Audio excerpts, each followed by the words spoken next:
Guys, আজকে আপনাদের সাথে শেয়ার করব গ্রামের 16ই ডিসেম্বরের খুব সুন্দর একটি মুহূর্ত। যে খুশিটা, যে মুহূর্তটা লাখ টাকা দিয়ে কেনাটাও সম্ভব না।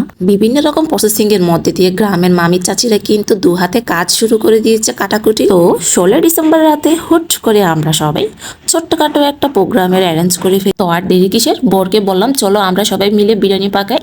তো এই যে তারা সবাই মিলে শুরু করে দিয়েছে, সাথে আমার বর ছিল, গ্রামের কাকারা মামারা সবাই একসাথে মিলে আমরা কিন্তু খুব মজা করে ইয়াম্মি করে রান্না বান্না করছিলাম। এখন প্রায় রাতে 11:30 বাজে। আমি হুট করে পাগলামি করছিলাম বিরিয়ানি পাকানোর জন্য। তো আমার বর সবার সাথে কথা বলে আমরা মোট 13 থেকে 16 ফ্যামিলি একসাথে হয়ে এই যে রান্না বান্নার কাজ শুরু করে দিলাম। গাইস, বিলিভ মি, বাইরে কিন্তু প্রচুর ঠান্ডা ছিল, আর কিন্তু টপ টপ করে কুয়াশা তো বয়ে যাচ্ছিল। তার মধ্যে সবাই চাদর মুড়ি দিয়ে রান্না বান্না, জাস্ট মোমেন্টটা এত অসাধারণ ছিল। আসলে কি জানেন তো, জীবনে প্রত্যেকটা মুহূর্তে আমাদের আনন্দ করা উচিত কোনো না কোনোভাবে।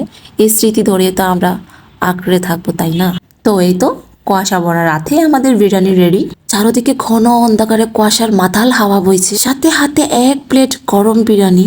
ভাবা যায় এই মুহূর্তটা।